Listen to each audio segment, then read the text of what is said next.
오늘 예배 오신 여러분 모두를 성부, 성자, 그리고 성령 하나님의 이름으로 환영합니다. 이제 이 시간 우리들이 함께 할 하나님 말씀 보겠습니다. 아가서 2장 8절부터 13절까지 기록되어 있는 말씀을 우리 함께 보도록 하겠습니다. 네, 사랑하는 자의 목소리로구나. 보라, 그가 산에서 달리고 작은 산은 빨리 넘어오는구나. 내 사랑하는 자는 노루와도 같고 어린 사슴과도 같아서 우리 벽 뒤에 서서 창으로 들여다보며 창살 틈으로 엿보는구나. 나의 사랑하는 자가 내게 말하여 이르기를, 나의 사랑, 내 어여쁜 자야, 일어나서 함께 가자. 겨울도 지나고 비도 그쳤고 지면에는 꽃이 피고 새가 노래할 때가 이르렀는데 비둘기의 소리가 우리 땅에 들리는구나. 무화과 나무에는 푸른 열매가 익었고 포도나무는 꽃을 피워 향기를 토하는구나. 나의 사랑, 나의 어여쁜 자야, 일어나서 함께 가자. 아멘. 우리 기도하겠습니다. 사람을 쉽게 바꿀 수 없다는 그런 이야기들을 합니다. 우리는 사람을 쉽게 바꿀 수 없다. 사람이 쉽게 바뀌지 않는다. 우리는 그 말을 들을 때 우리는 그 말에 대해서 큰 부정적인 마음이거나 혹은 저항하는 그런 마음이 사실 잘 들지 않습니다. 왜냐하면 사람이 쉽게 바뀌지 않는다고 하는 것을 우리들은 너무나도 많이 보아왔기 때문에 그런 것입니다. 왜 사람이 그렇게 쉽게 바뀌지 않는 것입니까? 사람은 기억 덩어리이고 사람은 경험 덩어리이고 사람은 습관 덩어리이기 때문에 그런 것입니다. 오랜 시간 살아오면서 가졌던 그런 기억들, 그리고 오랜 시간 살아오면서 가졌던 그 경험들, 그리고 긴 시간 속에서 형성이 된 습관들, 그것이 누군가의 한마디 말로 과연 쉽게 바뀔 수 있을까? 그렇지 않다고 하는 것, 우리는 공감을 하게 됩니다. 사람이 쉽게 바뀔 수 없다. 하지만 이 말은 사람이 바뀌지 않는다는 그런 말은 아닙니다. 사람은 분명 바뀔 수 있습니다. 그러면 사람을 바꿀 수 있는 것, 그것은 무엇일까요? 성경은 이야기를 합니다. 사람을 바꿀 수 있는 것, 그리고 세상을 바꿀 수 있는 것, 그것은 사랑이다. 오늘 아가서의 말씀을 우리들 함께 보았습니다. 우리들이 잠깐 읽은 아가서의 이 작은 한 부분만이 아니라 아가서 전체를 가지고 아가서를 다시 한번 우리들이 바라보기를 바랍니다. 아가서 그 전체를 바라보게 되면 우리는 이 속에 계속되는 노래들이 나오고 있다고 하는 것을 우리는 보게 됩니다. 그런데 이런 노래들이 누구의 노래인지, 그리고 이것이 무엇을 위한 노래인지, 그리고 이 노래가 계속되는 것인지 아니면 언제 끝났다가 또 다른 사람이 부르는 것인지, 그런 것을 우리들이 알 수 없다고 하는 것을 우리는 보게 됩니다.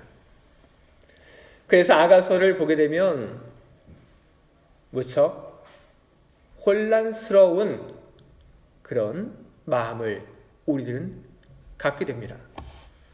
그래서 아가서를 읽을 때 우리들은 이것이 지금 누가 부르고 있는지 하는 그것을 알고 우리는 아가서를 보아야 하는 것입니다. 어떤 사람이 지금 이것을 노래하고 있는가? 바로 그것이 아가서를 잘 이해하는 데 있어서 가장 중요한 핵심인 것입니다. 도대체 누가 노래를 하고 있는가? 그것을 보게 되면 어떤 노래를 하고 있는지 눈에 들어오게 됩니다. 그리고 그것을 다 보게 되면 아가서의 그 노래들이 그냥 하고 싶은 이 노래 저 노래 그것의 더해진 것이 아니라 아가서의 그 노래들이 하나하나 어우러져서 하나의 커다란 스토리를 만들고 있다고 하는 것을 우리는 알 수 있게 됩니다. 아가서의 첫 노래, 그 노래는 술람미 여인이 한 노래입니다. 술람미 여인이라고 하면 수냄 여인이라는 말로 바꿀 수 있습니다. 수냄은 지명을 가리키는 말입니다. 여기가 어디냐 하면 엘리야가 바알의 그 선지자와 대결을 했던 갈멜산에서 멀지 않은 곳입니다. 그 근처에 있는 곳이 바로 수냄입니다. 술람미 여인은 이곳 출신입니다. 그녀는 흑인이 아닙니다. 그런데 사람들이 이 술람미 여인을 보면서 흑인으로 착각할 정도로 그녀의 피부는 까맸습니다. 왜냐하면 뜨거운 햇빛이 내렸지에는 그 속에서도 포도원에 나가서 계속 일을 했기 때문에 그렇게 된 겁니다. 피부가 까매질 정도로 밖에 나가서 일을 했던 술람미 여인, 별로 아름다워 보이지 않았을 것 같은 그 여인에게도 어느 날 사랑이 갑자기 시작이 됩니다. 술람미 여인은 한 목자와 사랑을 하게 됩니다. 이 둘이 서로 만나서 좋아하고 그리고 사랑을 키우던 그 중에 목자는 술람미 여인에게 이야기를 합니다. 내가 잠깐 어디 다녀오겠다. 이렇게 이야기를 하고 목자는 술람미 여인을 떠납니다. 그리고 그 후로 소식이 없습니다. 금방 올 줄 알았는데 곧 오겠다고 이야기를 한 그 남자가 오질 않습니다. 술람미 여인은 목자를 그리워하고 그리고 그리워합니다. 그리고 나중에 가서 술람미 여인은 낙심을 하게 됩니다. 술람미 여인이 그녀가 마음을 주었던 그 사람을 그리워하다가 낙심을 하게 된 그때 이 술람미 여인을 떠나갔던 그 목자로부터 연락이 옵니다. 지금 오고 있다는 연락이 오게 된 겁니다. 데리러 온다는 그런 연락이 오게 된 것입니다. 이 목자가 누구인가? 바로 솔로몬이 그 목자였던 것입니다. 솔로몬이 변장을 하고 그곳에 와서 술람미 여인을 만났고 그리고 사랑했고 그리고 그 후에 술람미 여인을 데리러 올 차비를 하기 위해서 떠났다가 차비를 다 하고 술람미 여인을 데리러 오게 된 것입니다. 술람미 여인을 데리러 오는 솔로몬의 모습, 그 모습이 아가서 3장 6절에 이렇게 기록이 되어 있습니다.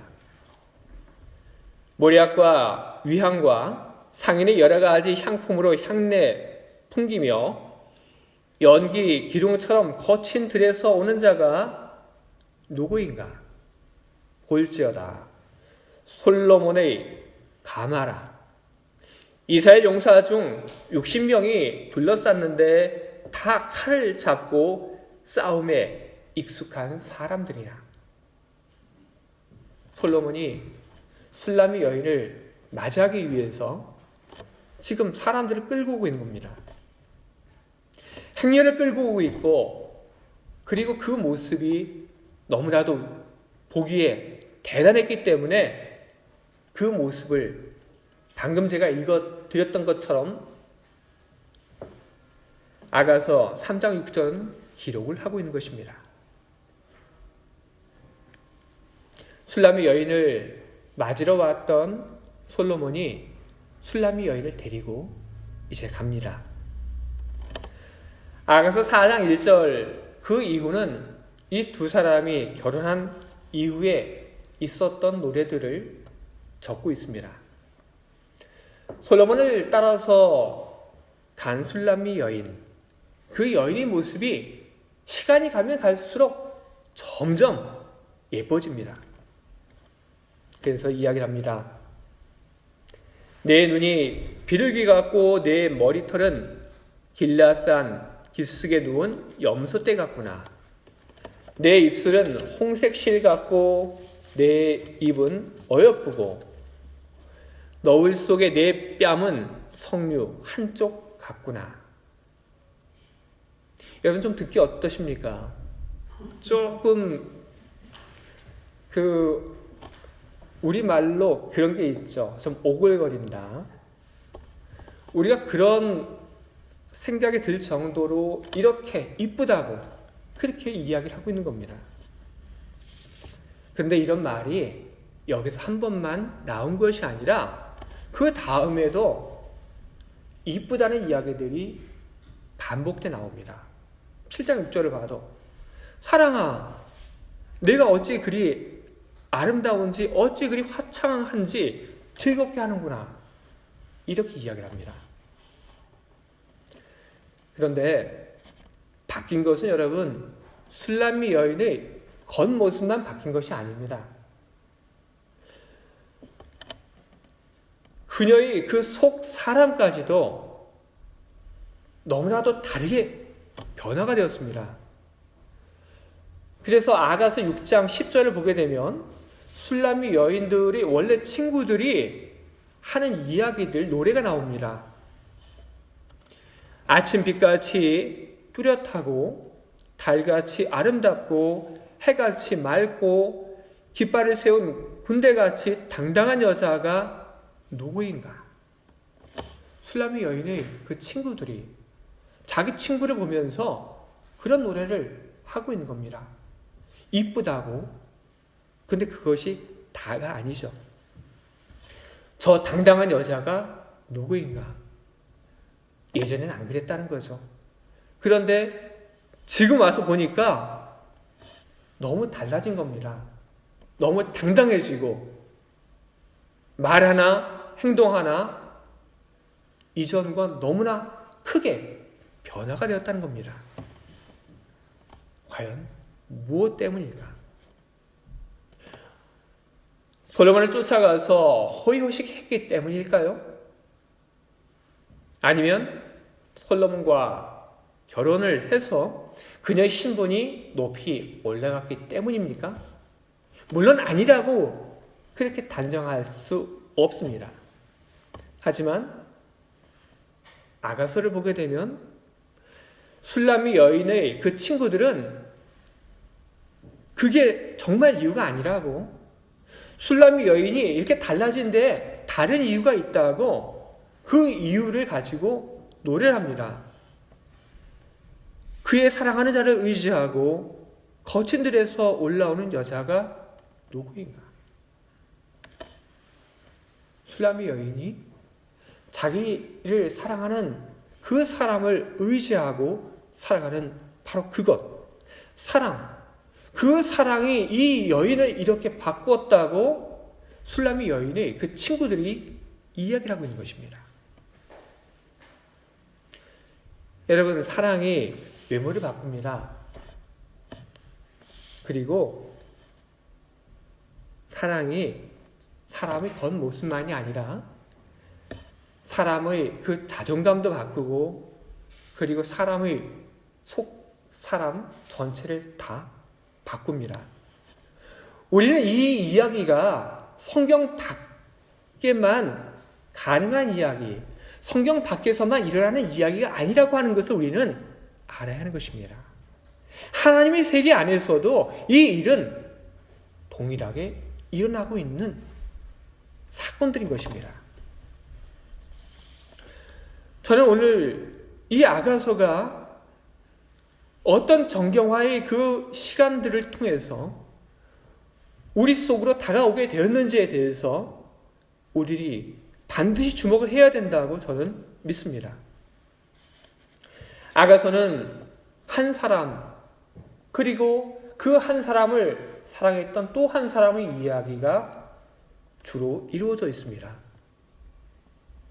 이 속에 하나님에 대한 이야기는 그다지 보이지 않습니다. 바로 그렇기 때문에 어떤 남자와 여자의 그 사랑의 노래이기 때문에 아가서는 정경화의 그 작업 속에서 몇 번씩이나 정경화 밖으로 내어 쫓겼습니다.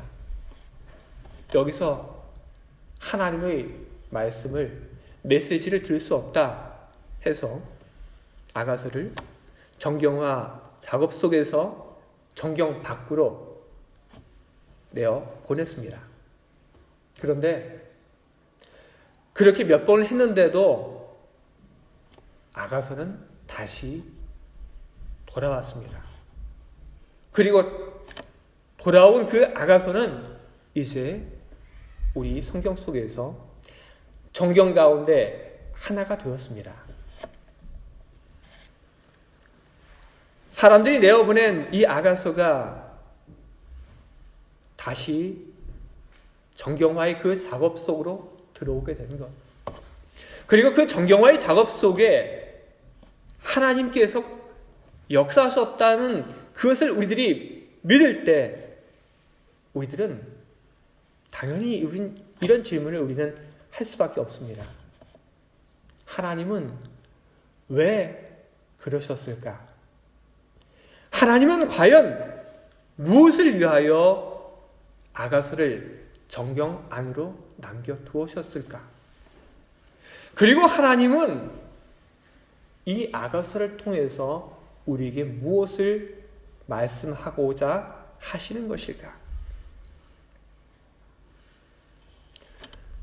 아가서를 통해서 하나님이 우리들에게 하시는 이야기는 분명합니다.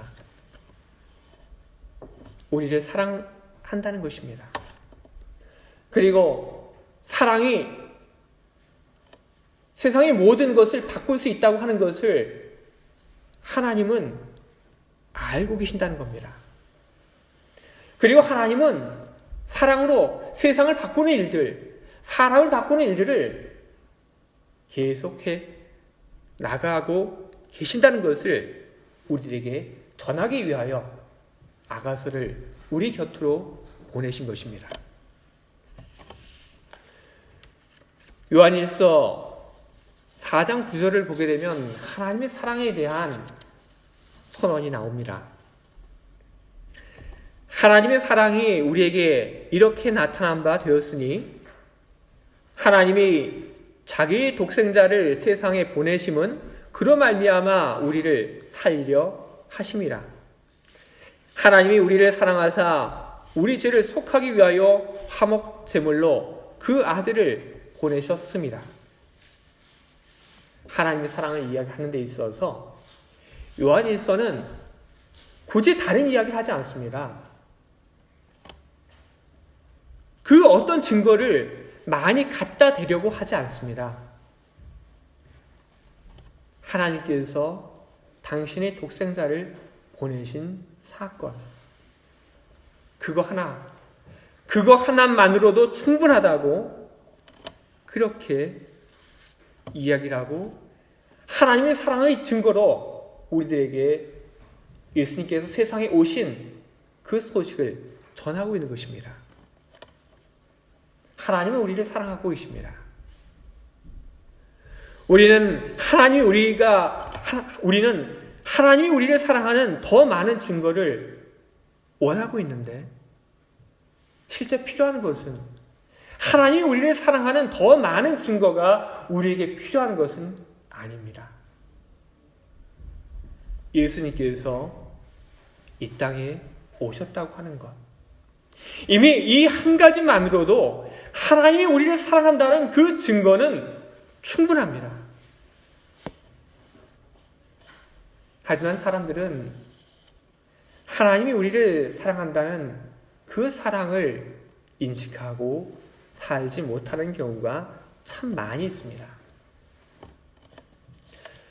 마치 부모님의 자녀에 대한 사랑을 자녀들이 모르고 살아가는 것과 다르지 않습니다. 부모님은 자녀를 사랑합니다. 그래서 자녀를 위해서 많은 것을 희생합니다. 그러나 자녀들은 그것을 모르고 있다가 나이가 들어서 비로소 부모님의 사랑을 깨닫게 됩니다. 오랜 시간이 걸리게 되는 것입니다. 우리가 먼 시간을 살아간다고 한다면 우리들이 그 시간 속에서 우리들은 언젠가는 하나님의 사랑을 우리는 발견하고 느끼며 살게 될 것입니다. 그러나 먼 시간의 흐름에만 맡기지 않고 하나님이 우리를 사랑하는 그 사랑을 우리들이 경험하고 살려고 한다면 우리는 적어도 두 가지를 우리는 결단하고 바꿔야 하는 것입니다. 첫째는 하나님의 사랑을 접근하는 그 접근의 방법을 바꿔야 한다는 것입니다. 이 말은 로마서의 표현으로 여러분들에게 전해드린다면 육적인 생각, 그것을 하지 않아야 한다는 것입니다. 육적인 생각을 가지고는 하나님의 우리를 사랑하는지 아닌지 우리는 알 수 없습니다. 육신의 생각, 그것은 어떤 것입니까? 우리는 탕자의 비유를 잘 알고 있습니다. 그 비유 속에서 아버지가 아들에게 돈을 나눠줍니다. 그 돈을 나눠받고 그 돈을 가지고 아들들은 아버지의 사랑을 측정을 합니다. 탕자가 고향으로 돌아와서 아버지의 따뜻하게 환대함을 받은 그 후에 그 형이 모든 소식을 다 알게 되었을 때 그 형은 동생이 돌아온 그 잔치에 들어가기를 거부합니다. 왜? 그 형의 이야기가 나옵니다. 아버지를 만나서 직접 섭섭한 이야기를 합니다. 아버지는 나에게 내 친구들하고 같이 그냥 먹으라고 무엇 하나도 내주신 적이 없지 않으셨습니까? 그 형은 바로 아버지가 나에게 나눠주는 것, 아버지가 나에게 내어주는 그 물질을 가지고 아버지의 사랑이 얼마나 많은지 작은지를 판단을 했던 것입니다. 그의 아들도, 그 두 번째 아들도 크게 다르지 않습니다. 우리가 무엇을 많이 받느냐, 혹은 우리가 바라는 대로 우리 삶이 잘 이루어져 가고 있는가, 우리는 이것을 가지고 하나님의 사랑을 확인하려고 해서는 안 됩니다. 우리가 바라는 대로 잘 되는가, 우리가 많이 받고 있는가, 바로 이것이 육적인 생각인 것입니다. 저는 지난주에 연합예배를 쭈리히에서 드렸습니다. 그때 한 분이 연합예배 설교를 하셨는데 그분의 설교 중에 제가 붙잡은 한 가지 말씀이 있습니다. 그것은 누가복음 1장 30절에 있는 말씀인데 이렇게 기록되어 있습니다. 천사가 이르되 마리아여 무서워하지 말라. 내가 하나님께 은혜를 입었느니라. 아멘. 천사가 마리아에게 와서 이야기를 합니다. 마리아야, 내가 하나님의 은혜를 입었다. 하나님의 은혜를 입을 것이다 이야기를 한 것이 아닙니다. 이미 하나님의 은혜를 네가 입었다, 받았다. 그렇게 이야기를 천사가 마리아에게 했던 것입니다. 그런데 하나님의 은혜를 받은 마리아의 생활은 어떤 모습이었을까요? 하나님의 은혜를 받은 그 마리아의 그 당시의 삶은 무척 복잡한 속의 그런 모습이었습니다. 약혼자로부터 지금 이 약혼이 지금 그만둬야 될지 말아야 될지 하는 그런 그 걱정스러운 이야기가 들려오는 상황. 아기를 가진 그 일로 인해서 집 안으로부터 동네 사람들로부터 어떤 이야기를 듣게 될지도 모르는 그런 상황. 육신적인 관점으로 보게 될 때 그것은 무척 힘든 그런 시간들입니다. 편안하지 않습니다. 바라던 그런 일들이 아닙니다. 하지만 그 상황을 두고 천사는 마리아에게 이야기를 했던 것입니다. 내가 하나님께 은혜를 입었다. 여러분, 육신적인 가치를 제하고 여러분의 삶을 바라보시기 바랍니다. 그러면 하나님의 사랑이 과거에도 많았고 그리고 지금도 많다고 하는 것을 여러분은 틀림없이 아시게 될 겁니다.